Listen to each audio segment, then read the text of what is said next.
All right, everyone. My name is Pascal Borel, and I'm speaking to you from the Swiss mountains. I welcome you to the fourth episode of what I've named the Saga of Sagarmata. Sagarmata being the name of my home, meaning goddess of the mountains, goddess of the world in Nepalese.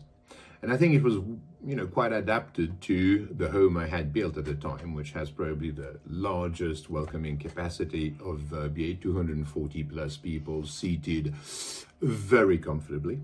And I wanted to change my project of life, going from a very luxury place into an RV in order to visit the world, organize homeschooling with my kids, because I thought that it was a better way to bring them and give them the values which I cherish, human values mostly, and bring them out of what I could call today an empire of lies that we have to live in. But that's another subject. We'll come back on it on other videos.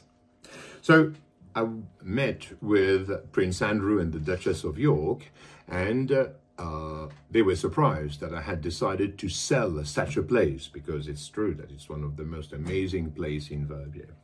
And the valuation of the place was 27 million. I had a mortgage of 3.8, which is very healthy in a reasonable situation.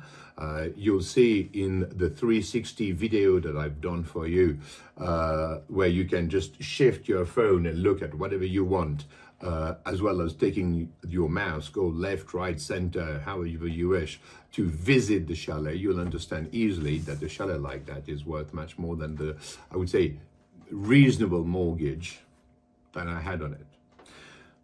The royals wanted to buy the chalet, and they've asked me to negotiate a 20 million loan mortgage contract with the bank. I found the bank, namely Piguet Galland, belonging to BCV, the fifth largest bank in Switzerland, and they've agreed in complete illegality, frankly, to grant this loan, despite the fact that we soon found out that the royals were never going to be able to buy it because it represented an infringement to the federal law on the acquisition of real estate by foreigners. So, not so good.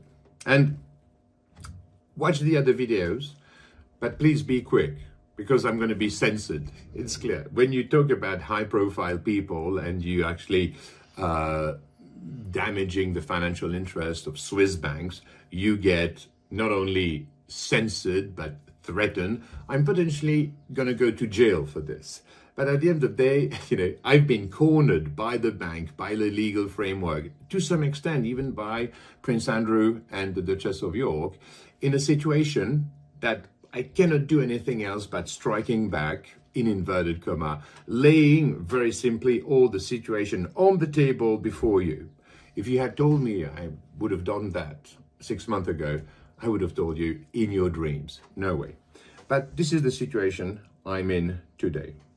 So during that time, as I'm a book writer, as I'm a content creator, I stopped producing videos on YouTube. I carried on writing my books, but I had no revenues. So I was in a situation where I had to sell parts of the chalet, namely the parking slots, in order to eat. And I've eaten mostly, sausage and cabbage salad to such an extent that I'm now even well known in England with my friends who are telling their wives and their friends that they are eating a Pascal's salad, which is very healthy, by the way, because when you eat raw cabbage, it has anti-mutation properties. It's very rich in C vitamin, in all the minerals that you need in order to keep fit, be healthy, and so forth. So, every problem has its own advantages, and seeing the good in the bad, I think, is a good philosophy. Anyway, so to protect myself and mostly to eat and put a shelter over my head, I had to sell the parking slots, diminishing the value of the chalet dramatically. because it is clear that if you are a buyer of such a luxury place, you don't want to have to park 500 meters away and carry your luggage every weekend when you come to your place. You know, I was forced into this. Furthermore, I had to rent the chalet for the next 10 years, like a year and a half ago. So the chalet is rented for the next 8.5 years, meaning that it's not going to be available to whichever buyer in the near future. And you'll understand why I'm disclosing this information. Because Piguet Galland, out of a strategy that has been put in place by the legal department with the acceptance of all the top management, going from the non-executive board directors to the executive directors, have put in place a strategy to steal all my assets, having yet destroyed my family. Because may I remind you, I've lost my son, I've lost my daughter, I've lost my wife. So the human damages are as complete as it may get. Now they've implemented a procedure to put the chalet on auction because they're quite convinced that they're going to be able to recuperate the capital and the interest, yet probably making a nice profit on my behalf. And they refused any dialogue for the best of the last 2 years. And this is mainly why, by respect of the legal procedure, of the legal framework, of the code of procedure that they are using against me, literally, but by respect, I stopped doing any videos, I stopped talking to you. And it hurts, I can tell you, it hurts. They've implemented this procedure, and one of the steps was for a re-evaluation of the value of Sagarmata, my home. And clearly, because it's got now a rental contract on it for the best of the next 9 years, it has no parking slot but one, which is left for the chalet. There is another one which is not really a parking slot. It's a bit of gravel next to the road that I've put up with my kid, actually. Whatever. It's not a parking slot. It's on the north face of the chalet. It has 1.5 meters of snow all winter because it doesn't get any sun, whatever. So the value of the chalet has been estimated at 5.7 million today by the top professionals which are working for the Swiss state, for the canton, for, so many companies. They do solely valuation of real estate. This is their main job. They are top I've seen the file they've produced, and all the, we call it servitude, as in all the things which are associated with the chalet in terms of the obligation to rent parking slots to the neighbors below in order to avoid having a road being built and, cars being parked just next to my garden, makes it valueless. Who wants to buy a place, a home, that he is going to be able to use at best in 9 years' time? Do you know any investor that would like to put like 14 million? Because the bank is claiming from me 14 million. And that includes, the capital, interest, and a large profit. Because I don't know if I've mentioned it, but just to transfer my file from BCV to the sister company that they own at 99.7%, they grabbed 300,000 Swiss francs from me just to transfer a few bit of paperwork and a few lines of code in their banking software. Well, this is what it costs when you work with Banque Cantonale Vaudoise, BCV, the 5th largest bank in Switzerland, and their sister company, Piguet. This is the way they treat their clients. So the procedure that they have engaged for asking professionals to do yet evaluation of the chalet doesn't really play in their favor, because whom investor would like to do such an investment, to have a horizon of investment which is 9 years down the line, and the parking slots are never going to be sold back to whomever owner, because the people who bought the parking slots of the garage, by the way, you should check it out on my 360-degree video that I've launched on YouTube, which is the only one that hasn't been censored so far, as funny as it may seem. And, you know, if you have no parking slot, the chalet has no value, literally not very much value. Just as a confirmation, it is such a shame, because at the time I had very high profile people coming to the chalet. I was even meant to receive Hillary and Bill Clinton for one weekend, but Hillary then was ill. I think she was whatever. So the security agents, they came to the chalet and they loved it, because you can get into the chalet without being seen. You enter into the garage, you go to the elevator, up you go to your floor, and you are in your suite, literally, with your own bathroom, your bed. Check out the video. You'll like it.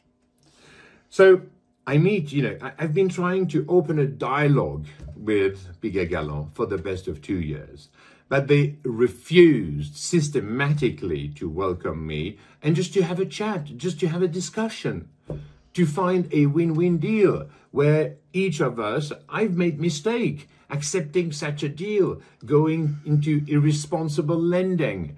I had no revenues at the time. My wife wasn't working at the time. I had capital, but no revenues. How can the bank infringe each and every regulation of Switzerland, of this country, lending 20 million to someone who's got no revenues? Furthermore, I had a seize on the chalet because of a business that I had to bankrupt, and the shareholders, some of the disloyal shareholders, were trying to, get their investment back, 1.35 million, and I had to pay because I was in the middle of this negotiation. Whatever, I had to pay, and the bank paid for me. Check out the previous videos. I'm explaining it in more details. So they refused, and finally, about a week and a half, 2 weeks ago, I meet with my friend Philip Seligman, a great guy. He's a non-exec director on the board of, I believe, Piguet Galland. I don't know about BCV, but they are quite close anyway. And he's telling me that, he's in a very comfortable situation. He's serene because he's going to basically call for the auction of the chalet, and they'll be able to get their capital and interest rates back. And he goes, Pascal, we have as our clients not the poorest people on earth, and therefore there are many potential investors that we can call that will buy the chalet. And it's mind-boggling. It's absolutely mind-boggling. After having destroyed my capital, all my assets, taken through a strategy which comes from the top management of the bank, they are going to call for one other client, convincing them that this is a good deal, okay? But it's a deal that will pay off only 9 years down the line. It's a deal that will never pay off because you're never going to be able to get the parking space back on the chalet. The density that allows building new houses, parking spaces, is occupied. So the closest you can possibly have a few parking slots is like half a mile away.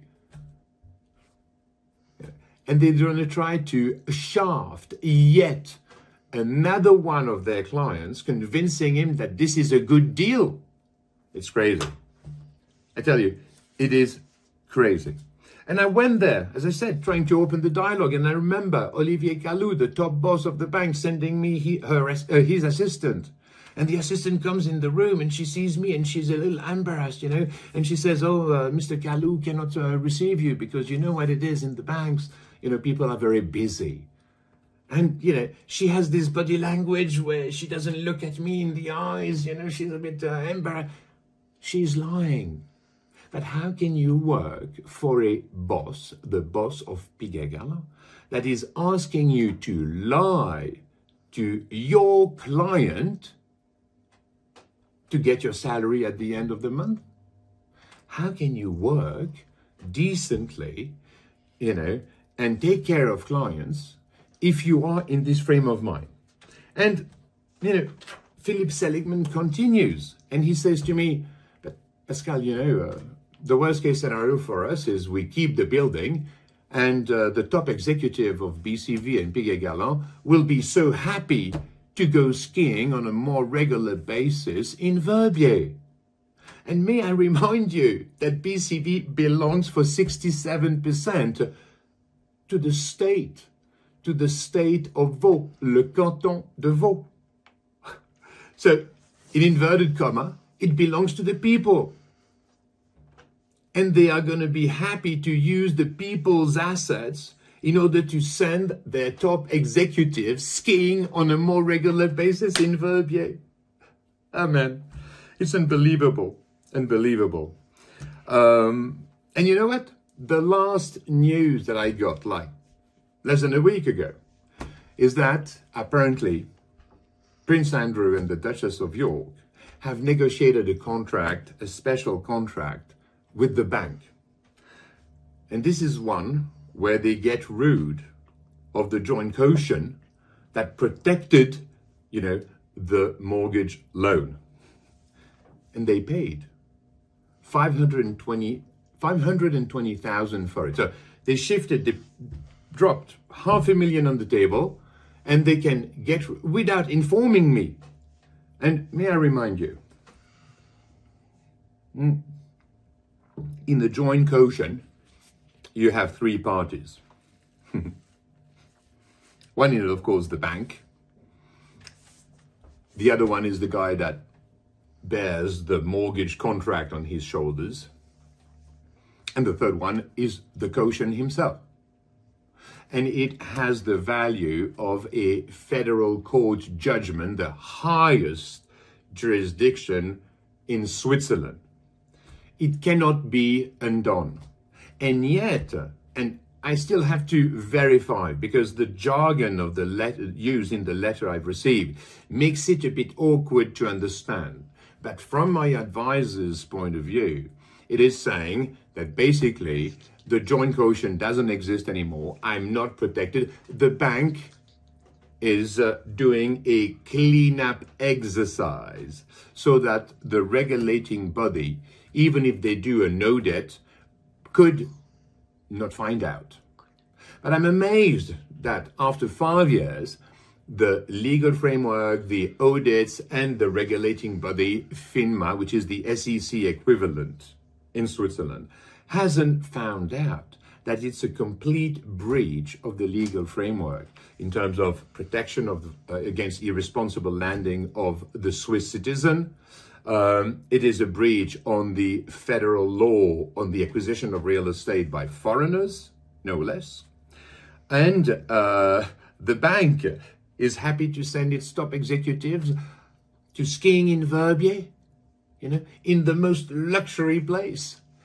It's mind-boggling. But that's the frame of mind. That's the corporate culture of BCV. That's the corporate culture of Piguet Galland. You know. And in a sense, the funniest thing is what? Philip Seligman is saying to me that I should put my head in the guillotine and they would cut only half of it. It's crazy.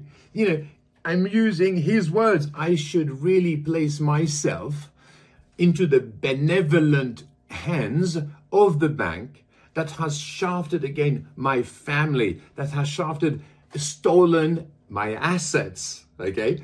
Destroyed my project of life. And the funniest thing is that they've started to do a bit of advertising. on YouTube. And before I go ahead, please watch it now. Ow!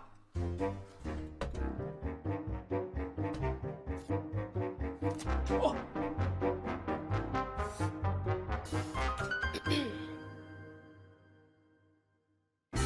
Donc après la brûlure, il faut mettre de la farine sur la zone enflammée, comme ça.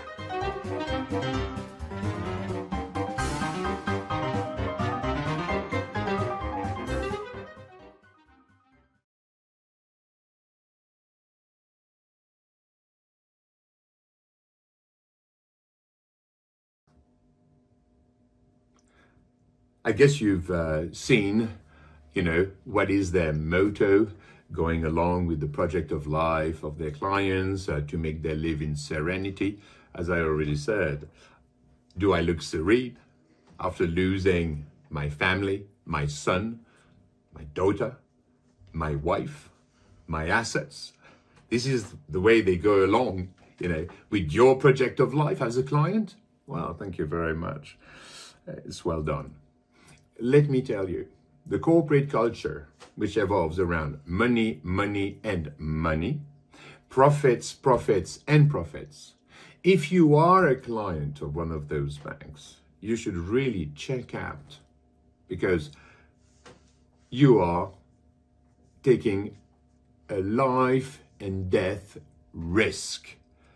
If those guys have the slightest opportunity to use their ally, the legal framework, to steal your asset or to make them profit of your hard work, they will not hesitate 1 second. And I don't know whether I need to put a bit of flour, where I've been burned, because clearly, if you have watched, the publicity, if you have watched the video that I've inserted in mine, you'll clearly understand that I've been burned massively. And according to their proposal, I should be covered with flour at this stage in time. Thank you very much for your kind attention. May peace be with you. Peace out.